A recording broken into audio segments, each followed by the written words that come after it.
Si vous sentez que vous êtes prêt à commencer, on peut commencer. Aussi, sachant que c'est enregistré, puis qu'on va rediffuser dans un deuxième temps là, cette semaine sur les réseaux sociaux, tout ça, ben, les gens qui ont manqué le début pourront se rattraper. On fait comme un petit peu comme Oprah, tu vas pouvoir diffuser ça par la suite, c'est ça? On n'a pas le même nombre de téléspectateurs. On n'est pas Mégane et Harry. Est-ce qu'on peut commencer? Oui. Alexandra. Alexandra, oui. Oui, je vous cède la parole. OK, bon, merci Alexandra, qui est notre personne ressource pour organiser cette rencontre intime avec vous, chers collaborateurs. Je me permets de me présenter Serge avec mon épouse Hélène, Josiane et Audrey.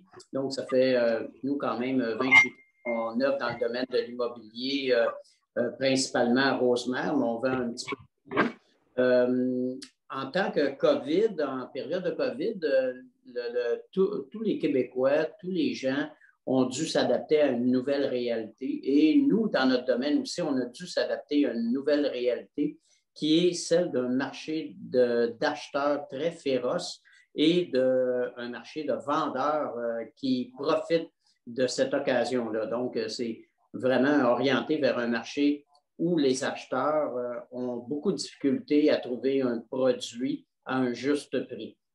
Donc, on a pensé organiser un petit peu cette conférence-là en différents thèmes, c'est-à-dire, Hélène va parler un petit peu de la façon qu'on fait nos mises en marché, donc la façon sécuritaire d'organiser la mise en marché d'une propriété. Et Audrey va nous parler un petit peu du marché de la Rive-Nord, de Rosemère. Qu'est-ce qui se passe? C'est quoi les pourcentages ou bien non, le nombre de propriétés qui sont à vendre et les sites dans lesquels on se trouve comme courtier pour les transactions. Josiane, elle va de son côté nous parler des acheteurs. Comment se compose le marché avec les acheteurs? Comment est-ce qu'on doit les conseiller, les orienter afin de faire une offre d'achat au meilleur de notre connaissance et de façon très sécuritaire dans un marché où est-ce que les offres sont bonifiées à plusieurs milliers de dollars. Donc, Josiane a quand même pas mal d'expérience parce qu'elle a eu beaucoup de refus et elle a accepté là, de nous parler un petit peu aussi de cette situation-là. Et on va terminer en guise de conclusion à savoir comment les perspectives du marché aussi que l'on voit d'ici les prochaines semaines et les prochains mois. Donc, je cède la parole à Hélène qui va nous parler principalement de la mise en marché des propriétés au niveau de la COVID. Bon, merci. Bonsoir tout le monde. Mon nom est Hélène Bergevin, mais quand je dis Hélène Bergevin, les gens, des fois, ils disent « Ah, c'est qui ça, Hélène Bergevin? » Donc, je dis Hélène d'Hélène et Serge. « Ah, c'est toi, Hélène d'Hélène et Serge. » Donc, ça fait 28 ans qu'on est en immobilier, Serge et moi, à Rosemère. Et puis, juste avant, je pense que Serge, je ne sais pas si tu as dit de dire un merci à la Ville de Rosemère ainsi que l'Association des gens d'affaires de Rosemère via la Chambre de commerce de nous donner cette opportunité de vous parler directement dans votre confort de votre propriété. Donc, je vais faire un petit merci. Je vais terminer avec ça. Ah, ben là, je l'ai dit. Je l'ai dit comme ça qu'on n'oublie pas parce que des fois, on parle, puis on oublie de dire des choses qui sont importantes. Puis encore une fois, merci Alexandra de nous aider dans cette nouvelle technologie, des fois qui n'est pas toujours notre... oui, on fait souvent des Zooms, mais de là, organiser, merci beaucoup Alexandra de ton aide. Donc, tout ça pour dire comme quoi que ça fait 28 ans, c'est la première fois qu'on vit ce marché-là. On a commencé il y a 28 ans, quand on vendait une maison, on était les meilleurs vendeurs du mois et même dans le bureau pour activer les ventes, pour encourager, on mettait une cloche dans le bureau pour dire « Hey, on a vendu une maison, tout le monde était content. » Donc, ça a vraiment changé. Juste avant la COVID, le marché avait commencé à être actif. Il avait commencé déjà à avoir des surenchères. Mais là, pendant la COVID, c'est sûr qu'il y a eu une pause, mais dès qu'on a été capable de reprendre le marché, c'est comme complètement, le monde a complètement changé, la ville se vide complètement, mais ce n'est pas juste ici au Québec, c'est partout à travers le monde, autant à Paris que ça peut être à New York. Les gens quittent la ville pour retrouver de l'espace, parce que s'ils étaient confinés dans un petit 3,5 avec des enfants, ils ont vraiment besoin de cours et de bouger. Puis on sait certain que là, on ne va plus au restaurant, c'est sûr qu'on n'a plus de transport pour aller en ville avec le train ou quoi que ce soit. Donc, tous nos frais sont minimisés. Donc, les gens disent, bon, on va investir à place dans une propriété. Donc, on a un marché que je vous dis, c'est à chaque fois que je reçois des visites, je leur demande aux courtiers de me dire leur nom parce que je suis incapable de nommer leur nom tellement que maintenant, tu dis, oh mon Dieu, c'est complètement notre monde, c'est vraiment une ouverture, c'est vraiment, vraiment intéressant à ce niveau-là. Donc, c'est pas mal ça. Puis aussi, quand on connaissait il y a plusieurs années, tout récemment, quand on avait une offre d'achat, il y avait 2, 3 offres d'achat. Quand on avait 100 $ de plus, 500 $, 600, puis même quand on allait jusqu'à 5 000, on était là, oh my God, c'est incroyable, 5 000 $ de plus que le prix demandé. Présentement, le marché, c'est complètement différent et ça a été un choc pour nous autres. Parce que présentement, naturellement, il manque de propriétés. De toute façon, on le voit dans la presse, tout le monde le dit. C'est vrai qu'il manque de maisons. Audrey va vous parler des statistiques tantôt. C'est incroyable, il en manque. C'est excellent pour les vendeurs. Le marché des vendeurs, c'est le temps de vendre, mais sauf, il faut un plan B. Parce que si on vend peut-être beaucoup plus qu'on peut penser, il faut savoir où est-ce qu'on s'en va. Est-ce qu'on loue? Est-ce qu'on a un chalet?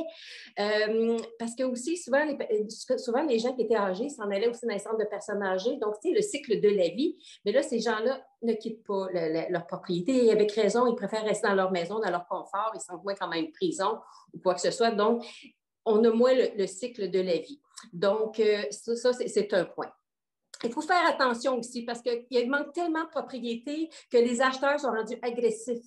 Ils vont cogner à la porte. Puis là, les gens, des fois, ils ne savent pas, puis ils disent, ah, bien, puis là, les acheteurs offrent un prix intéressant, mais là, les acheteurs, les vendeurs disent, ben, hey, moi, j'aimerais ça vendre ce prix-là, je suis d'accord. Fait qu'ils vendent, mais là, tu t'aperçois qu'après, quand ils nous disent le prix qu'ils ont vendu, mais il aurait pu avoir beaucoup plus parce que le marché, des fois, c'est 100 000 de plus. On a même vu jusqu'à 200 000 plus que prix demandé. Fait que donc, faire affaire avec un courtier, on est là pour traiter ça parce que souvent, ils se font avoir. Puis j'ai que des histoires comme ça que des gens ont vendu directement aux particuliers. Même quand je vois des pancartes, s'ils faisaient affaire avec un courtier, ils pourraient vendre bien plus. Puis c'est vrai, j'ai eu des clients qui ont vendu, qui étaient avant et ils l'ont mis avec nous autres et ils sont hyper contents parce qu'ils ont vendu beaucoup plus. Fait que c'est sûr, je parle pour ma paroisse. Donc, voilà. Faire attention aussi quand les pancartes qui disent sur les bords d'autoroute, j'achète cash, quoi que ce soit.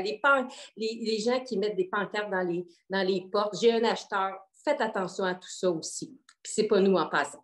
Donc, aussi, vendre seul, ça veut dire aussi recevoir beaucoup d'appels d'acheteurs, puis ils mettent de la pression. Je peux vous dire, il faut avoir un intermédiaire parce qu'ils mettent beaucoup, beaucoup de pression, tellement que il y a des acheteurs qui vont, j'avertis mes clients vendeurs, attention, il y en a qui vont aller sonner à votre porte pour essayer de vous amadouer. Puis c'est vrai, il y en a qui ont essayé d'amadouer mes clients. Et puis, ma cliente était presque prête à accepter. Elle a dit, oh, oui, je te vends, je te vends. Puis finalement, elle était prête à accepter 280 puis on a vendu 355. Fait que donc, il y a beaucoup de pression des acheteurs, donc vous évitez ça. On est là, nous autres, pour traiter ça. Aussi, c'est certain que quand on met sur le marché, on met des plages horaires. On dit, OK, on visite en tel jour, tel jour. Puis on est là, c'est soit Serge, moi, Audrey ou Josiane. Et on est là avec, on dit, toutes les consignes COVID. On est là toujours en train de désinfecter. On est là avec les lingettes. On surveille. On est hyper respectueux et je peux vous dire qu'il ne peut pas avoir de COVID quand on passe avant et après. Je m'excuse, je parle très vite. J'espère que j'en dis assez ou que je ne vous étourdis pas trop avec mon débit ou quoi que ce soit.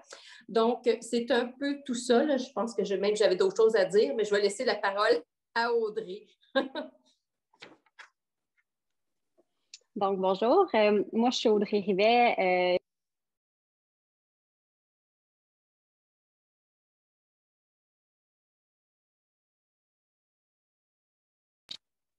Allô? Est-ce que vous m'entendez? Oui. Donc, je suis Audrey Rivet. Je suis courtier immobilier depuis à peu près plus qu'11 ans. J'ai un fellow en immobilier, donc comme Serge aussi d'ailleurs, que j'ai fait à Toronto. Moi, je voulais vous parler un petit peu, on est rendu au mois de mars, donc je voulais vous parler du mois de février l'année dernière, qui était juste avant l'arrêt du marché. Puis je me suis dit, je vais vous parler du mois de février 2021, donc la différence entre 2020 et 2021. Donc, j'ai sorti les deux mois.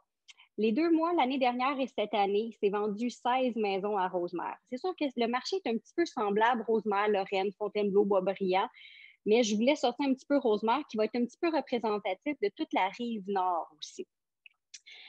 Donc, c'est vendu 16 maisons. Sur les 16 maisons l'année dernière, il y en a eu 4 qui se sont vendues au plein prix ou en surenchère. Cette année, il y en a eu 10. Donc, c'est pratiquement plus que la moitié des maisons qui se sont vendues en surenchère cette année. Si je regarde l'année dernière, la moins chère au mois de février, c'est vendu 187 000 à Rosemère et la plus chère, 612. Si je regarde cette année, à Rosemère, la moins chère, c'est vendu 385 000 et la plus chère, 1,6 million. Donc, on voit qu'on est complètement dans un autre marché de l'année dernière à cette année. Habituellement, dans des années normales, depuis que je suis en immobilier, puis même depuis que mes parents sont en immobilier depuis 28 ans, des grosses maisons, ils s'en vendaient peut-être une par année, des fois 2. Souvent, on avait des très, très gros terrains ou des bords de l'eau. En 2020, il s'en est vendu 10 maisons au-dessus du million à Rosemère. La plus chère, c'est vendu 3,2. C'est énorme quand même qu'on parle de 10 maisons au-dessus du million. Il ne faut pas oublier qu'il y a quand même eu 2 mois qu'il n'y a pas eu de visite de maison, là. Fait que ça fait une maison pratiquement par mois au-dessus du million. C'est des belles rentrées de taxes pour la ville de Rosemère, ça. Aussi, si je regarde un petit peu j'ai calculé un petit peu la surenchère par rapport au prix demandé cette année. Si je regarde ceux qui sont vendus au plein prix ou en surenchère, c'est une moyenne de 50 000 en haut du prix demandé. C'est quand même une bonne moyenne. C'est sûr qu'il y en a qui se sont vendus au plein prix, il y en a d'autres juste un petit peu au-dessus, puis il y en a d'autres que c'est énormément. On a vécu le mois dernier du 200 000 au-dessus du prix demandé. À Fontainebleau, c'est la même chose aussi. Je pense qu'en date d'aujourd'hui, il y a très peu de maisons à vendre en bas du million, juste dans le secteur de Fontainebleau. Des acheteurs qui cherchent autour du 400 aussi, là, qui étaient des budgets plus accessibles avant. Il n'y en a pas beaucoup des maisons maintenant de ce prix-là. C'est très difficile pour eux. Pour travailler beaucoup avec des acheteurs, oui, c'est sûr, Josiane va vous en parler aussi, mais il faut qu'ils soient prêts. Puis quand ils sont prêts et qu'ils travaillent avec un bon courtier, je donne un exemple. Hier, moi et Josiane, on était sur des offres multiples sur des maisons pour des clients à nous. Les deux, on l'a remporté, puis on était tous en compétition contre 10 et plus courtiers. Donc, c'est quand même beaucoup d'offres sur des maisons. J'en ai vu cette année des 30, 40, 40, 50 offres sur des maisons. Donc, il faut être prêt à acheter. Là. Ceux qui font des offres d'achat, c'est qu'ils sont qualifiés et qui veulent acheter. Puis ceux qui viennent visiter nos maisons, c'est pas pour juste aller voir si la maison est belle, c'est parce qu'ils veulent acheter présentement. Là. Donc, je vais céder la parole à Josiane qui va nous parler un petit peu du comportement des acheteurs.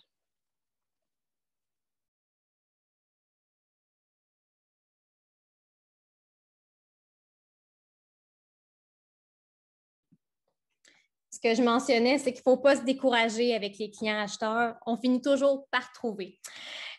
Moi, c'est Josiane Rivet. Ça fait déjà 8 ans que je suis en immobilier. Je vais continuer un peu la même lignée que tout le monde. Je vais plus parler par rapport au changement du comportement des acheteurs depuis la COVID, donc depuis l'année dernière. Donc, la pandémie a amené vraiment une autre manière, en fait, de voir au niveau de l'unifamilial. Donc, les gens, ils voient vraiment l'importance d'avoir une unifamiliale parce qu'on passe, on va se le dire, le 3/4 de notre temps chez nous. Donc, ça a pris une importance quand même assez majeure, d'où la vague quand même importante d'acheteurs présentement de Montréal, de gens des villes qui veulent migrer vers les banlieues justement pour une qualité de vie pour les enfants, les écoles et tout, et pour avoir du terrain, de l'espace. Donc, l'unifamilial est vraiment très à la mode. Puis les gens aussi qui étaient en loyer à Montréal ou ailleurs, qui ont décidé de devancer leur projet d'achat, donc d'achat de propriété.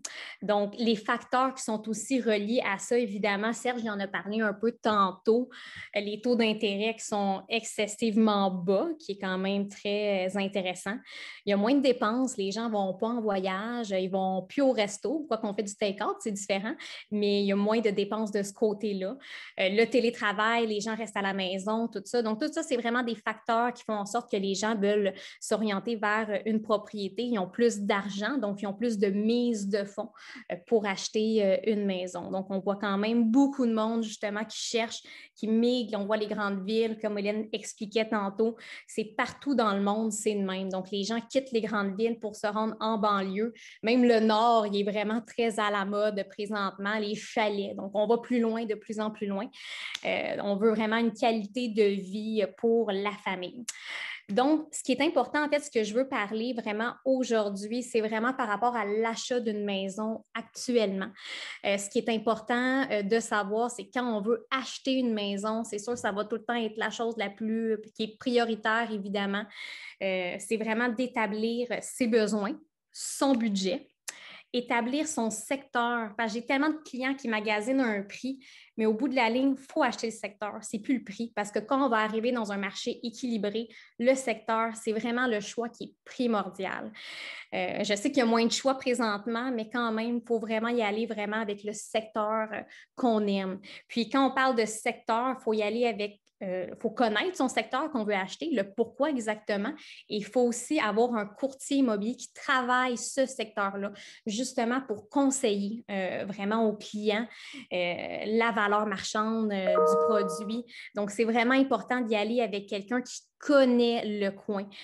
Surtout qu'on est en offre multiple présentement. Donc, c'est sûr qu'avoir un conseiller qui va vraiment regarder par rapport au prix quand on négocie une propriété, vraiment de vous suggérer un prix adéquat pour la surenchère. Justement, Audrey et moi, on est pas mal là-dessus ces temps-ci. On travaille principalement avec les clients acheteurs.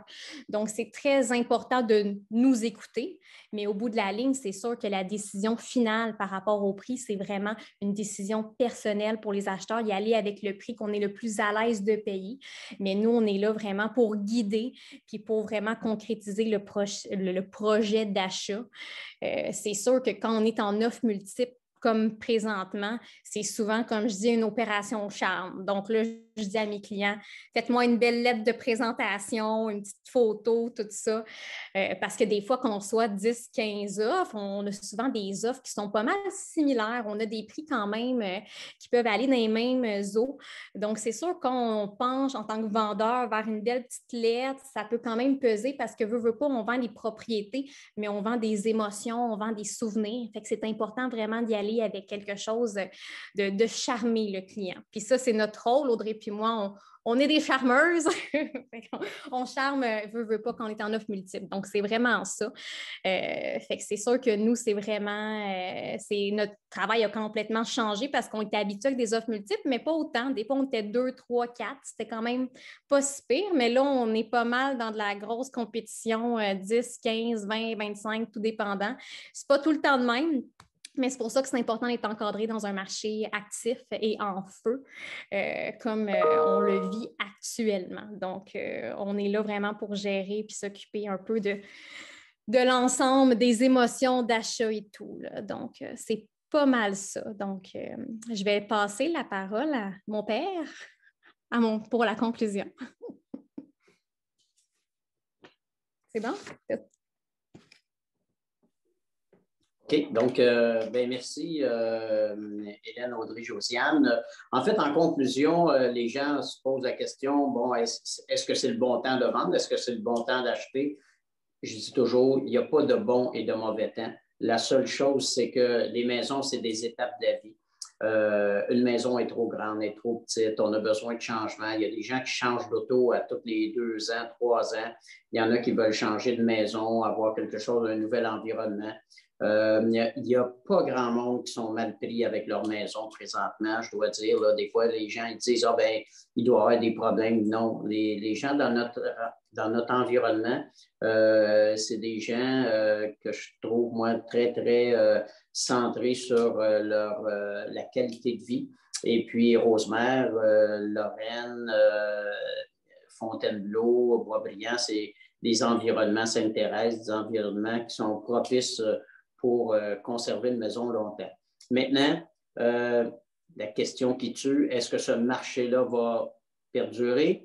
Je pense que tant que le vaccin n'aura pas fait son œuvre, on va avoir des situations où est-ce que beaucoup de gens ont seulement que ça à faire, de magasiner des maisons. Et c'est une réalité. Quand les vaccins vont arriver, je pense que les choix des opportunités vont peut-être commencer. Les gens vont avoir d'autres choix dans la vie. Ils vont pouvoir retourner au restaurant, aller voir des spectacles, aller faire des voyages. Le budget, les salaires n'ont pas doublé puis triplé, mais les maisons, oui, au fil des dernières années. Donc, écoutez, je vais faire comme la petite annonce de Radio-Canada. Je vous souhaite une très belle vente de propriété avec l'équipe Hélène et Serge. Donc, si jamais vous avez des questions, on reste disponible. Sinon, vous pouvez nous rejoindre sur notre adresse courriel, remax@heleneserge.com et au téléphone au 450-970-2200. Je vous remercie. On demeure disponible s'il y a des questions. Bonjour, moi, c'est Alexandra, l'agente de liaison pour les entreprises de Rosemère. Bonjour à tous. Donc, si vous avez des questions, vous avez l'option de les écrire dans le chat. Sinon, vous pouvez appuyer sur le bouton Raise Hands ou lever la main selon votre version de Zoom. Et je peux vous donner la parole aussi au besoin. Directement, on peut activer votre micro. Donc, si vous avez des questions, c'est le moment. On était clair. Hein? Sinon, vous pourrez nous revenir. Il y a quelqu'un qui a levé la main, donc je vais ouvrir son micro. Allez-y. Un moment. Voilà, on vous écoute. Bonjour, madame. Iris, c'est ça? Madame Iris. Iris. Denberg. Je vois que... On vit la deuxième maison et présentement, on a une maison qu'on loue, mais on a un contrat avec nos locataires pour 2 ans. La première année va finir au mois de juillet, mais là, on a encore une année. Puis là, si on veut vendre la maison avec les locataires, comment on fait? Est-ce que ça se fait? Est-ce qu'on peut leur donner comme un notice pour l'emploi qu'il va falloir qu'ils fassent? Comment ça fonctionne? Est-ce que OK. C'est sûr que là, si je comprends bien, parce que je vous entends très mal et vous êtes très loin peut-être, là. Ce que je comprends, c'est que vous êtes propriétaire d'une maison que vous louez présentement. C'est bien ça? Oui. OK. Puis vous aimeriez peut-être aller sur le marché de la revente. Donc, en fait, il y a 2 solutions là-dessus. Donc, c'est le respect du bail. Ça, on ne peut pas déroger de ça avec un locataire. Si le bail se termine dans 2 ans, vous avez l'obligation de respecter le bail. On ne peut rien y faire. De l'autre côté, si vous voulez vendre la maison et que le futur acquéreur veut déloger le locataire actuel, il pourra le faire, mais il faut qu'il soit propriétaire de la propriété. Donc, 6 mois avant la fin du bail, il doit envoyer l'avis d'éviction comme quoi qu'il va reprendre possession du logement. La Régie du logement a entendu des causes là-dessus où est-ce que c'est arrivé que le propriétaire a dû payer le déménagement alors que le locataire devait quitter, mais il aurait aimé ça rester. Ça, il y a de la jurisprudence là-dessus.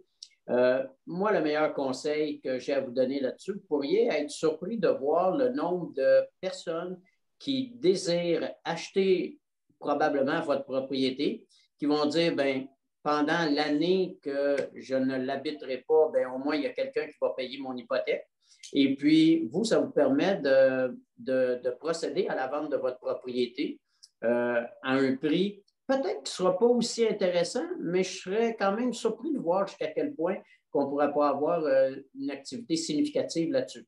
Et régulièrement, parce que c'est arrivé à plusieurs reprises qu'on a vendu des maisons, surtout des immeubles à revenus, où est-ce que petit immeuble à revenus, genre duplex, triplex, que le futur propriétaire a été prendre arrangement avec un des locataires pour lui dire, ben écoute, j'aimerais ça prendre le logement, je suis prêt à vous offrir 2 ou 3 mois de loyer pour reprendre possession du logement, parce que l'année prochaine, quand je vais vous envoyer l'avis d'éviction, de reprise de possession du logement, ben vous n'aurez pas, vous ne pourrez pas bénéficier d'un montant, d'un bonus que je vous offre là présentement. Que moi, je vous dirais, oui, il y a possibilité. Dans un marché de vendeurs, je pense qu'il y a des acheteurs qui vont dire, ben, je vais louer encore ma maison, mon appartement, encore une autre année, mais je le sais où est-ce que je m'en vais l'année prochaine. J'ai trouvé une maison qui va correspondre à mes besoins. C'est ce que je pense qui pourrait être le plus intéressant. Ça répond-tu un petit peu à votre question, Mme Iris? On est perdu. On entend-tu? Oh. On n'entend pas. Madame Iris, est-ce que ça répond bien à votre question? Non. On est perdu. Est-ce que vous m'entendez? Oui, là, je vous entends. Ah, parfait. Oui, sa réponse est vraiment gentille. Merci beaucoup. Ça nous donne une belle perspective à la situation. C'est ça. Tout vient qu'à se gérer. C'est juste de faire preuve de sens commun puis de dire, de voir avec le locataire. Évidemment, le scénario idéal, c'est d'avoir une lettre du locataire comme quoi qui s'en va pour telle date. Donc, si vous avez une promesse d'achat, vous savez exactement à quoi vous en tenez. Par contre, si le locataire veut garder ses droits, il y a possibilité de vendre. Que ce soit le futur acquéreur qui procédera à l'éviction à ce moment-là, puis ou prendra arrangement avec le locataire. Ben, super, merci beaucoup, beaucoup. De rien. Bonne chance. Merci. Alors, oui, y a-t-il d'autres questions? Pour l'instant, je n'ai pas d'autres questions, non. OK. Bon, ben, merci tout le monde d'avoir assisté en très grand nombre. Je fais compétition avec Oprah. Je le sens. Donc, merci les filles. C'était très, merci à tous. Merci. Merci Alexandra pour Alexandra, vraiment gentille. Puis, écoute, les droits d'auteur, on se les réserve. On te donnera une commission là-dessus. Donc, écoute. Merci, bonne soirée. Bye tout le monde. Merci à tous. Bye-bye. Bye.